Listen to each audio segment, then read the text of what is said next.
How's everybody doing?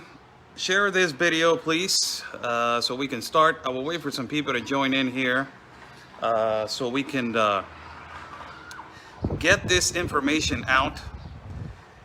Share this video. Share this video. Please share.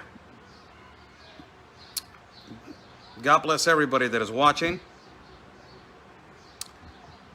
Please share this video out as we are live from Shelter Agape with Pastor Alberto today, as something really sad today, as a reporter that has been broadcasting about the enormous influx of migrants and enormous irregularities in this migration and the necessities of the migrants that they have been through this horrible journey. We have encountered, our good friend Pastor Alberto and myself, we have encountered a lot of irregularities in this migration. Fake marriages, activists trying to traffic the minor, sometimes abuse to minors, coyotes trying to traffic, unaccompanied minors. This shelter has suffered so much. It has been an epicenter of injustice, really. And today, I came over here to get a story. It is really sad, this story. I will put it later on. Tomorrow, I will do a broadcast translating and showing documents, because you guys know that I like to show the paperwork and I like to show the evidence with the interview of the migrant of another abuse of fake lawyers to migrants.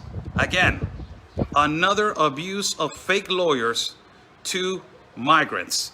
Let me flip the camera right here so you can see Pastor Alberto as he is going to explain what happened today. I will post the interview of me with the family that is a family of migrants that they just got abused by a fake lawyer in the United States of America, and they stole money from them, claiming that that document was going to bring them inside of the United States of America. Flip the camera right here. How you doing, Pastor? We're doing okay, Pastor. So today I was just in an interview with a migrant right now, which it was really sad to hear what happened to him, and to get all the documentation of what just happened. It is just amazing. So this family received a phone call from an unknown number from the United States of America. And they told them, what is your case? This is my case. And they said, deposit so-and-so so I can get you across, or I can get you inside of the United States or released inside of the United States of America, asking a quantity of $3,500. Then the family, out of necessity, they deposit the money in 3 different accounts, Western Union, and they send forged documents of the Department of Homeland Security with the seal of the Department of Homeland Security, Pastor. This is a serious crime. Your opinion, and can you explain in your words what this case is about? Well, actually, we tell the immigrants, be very careful who you give release personal information, especially if you're fearing for your life and your life is in danger, and you make sure, be careful you're giving this information so that no one will steal your identity, or that sensitive information could be released to the wrong persons. And I'm usually always behind the case, watch out.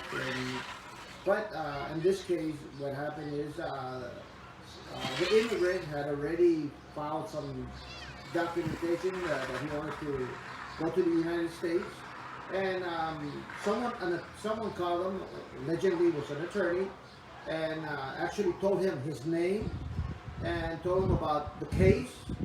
So the immigrant felt safe, because when he received the call, they asked for him, and at the same time they spoke about his case, And when they spoke about his case, they told him, okay, well, do you have a sponsor? Do you have a sponsor in the United Hold on, States? hold on. Everybody's saying that we cannot hear you. Let me put a mic right now, Pastor. Can you hold this Sure. this stick right here? You put a mic right here too. So you can actually, if you want to put it on, Pastor, right there. Hold on. Let me. Okay. Testing, testing. Perfect. Perfect. Can you guys hear him there a little bit better? Use. So again, Pastor. Sorry, if we can repeat again what happened. Well, basically, what happened is the immigrant had already filed a complaint and saying, not a complaint, but apply for political asylum, some questions that they asked, and he gave sensitive information of why he's applying for political asylum. And then he received a phone call.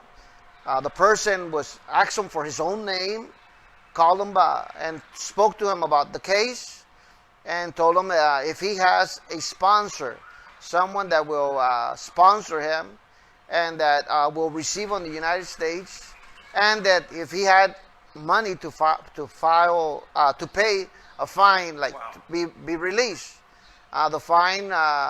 So they asked him the telephone number of his family member. The first time he didn't give the information, but the person continued to insist. So he gave his family members, family in the United States that's going to receive him, the number.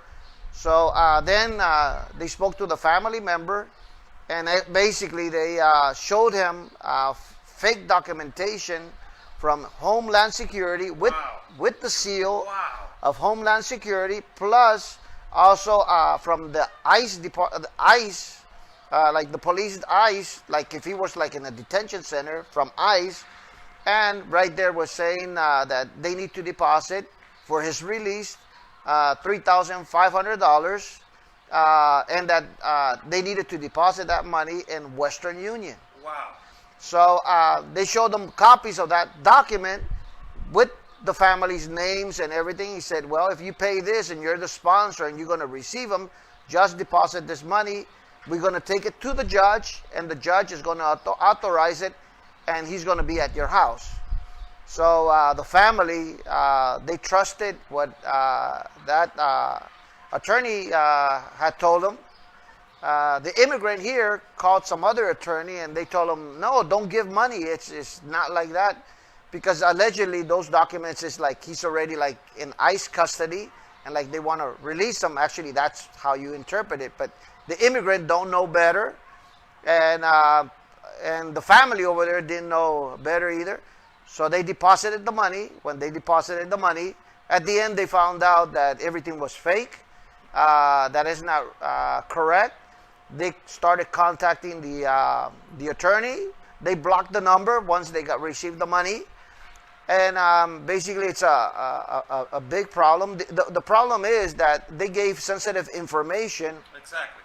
about what's really happening and why he's immigrating to the United States, and personal information. So they stole his identity, personal information.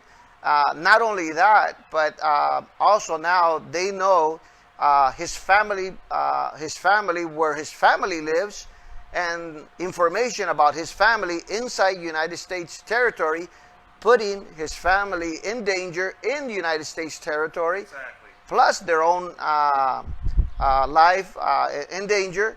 So now I was just making like a question to myself. Well, a case like that, where do you file police report? Here in Mexico or the United States? We are recommending the family go to the United States Police Department, show them all these documentations, show them all this fake Homeland Security documents and ICE documents, fake documents, and file a report so that there could be an internal investigation in the United States. And I'm not sure if he could file a police report down over here, even though this is basically a crime that's in two countries. Now, So a question right here, Pastor. This is really serious because they are faking the documents of the Department of Homeland Security. It's not just documents from a particular place. It's the Department of Homeland Security With the seal. with the seal of the Department of Homeland Security, and they made 3 deposits. Clearly, this is an organized group that knows the information of the migrants, and clearly they're taking advantage of the migrants. And the migrant just told me that he tried to deposit to one account, and they said to him, this is ridiculous, that they are not receiving to that account because it's overflowed. It's been so many deposits that they have to find out another account. So this is not probably the first time that they have done it. Your opinion?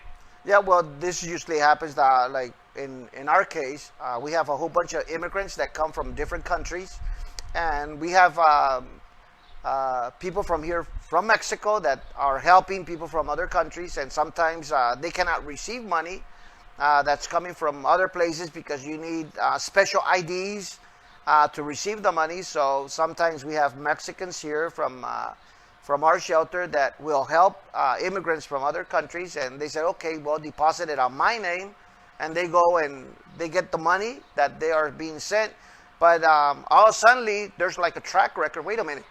You're receiving money from Honduras, Guatemala, Nicaragua, Washington, Texas, California, New York, different places. So then they block you because you're receiving a lot of money, different places. There need to be an investigation. But basically, it's our staff that's just receiving money to help these immigrants, and our account's been blocked of some of our staff members. So basically, maybe something like that happened with that organization, and that's why they don't want so much deposit. But that's my speculation. That what I could, my experience, that what we have suffered here and gone through, but. They have blocked us, but we've been doing things correctly to help people. But these people, they're not doing it correctly. Now, this is so stressful, Pastor, because I've just seen the face of the migrants and their family, because it's a really sensitive case.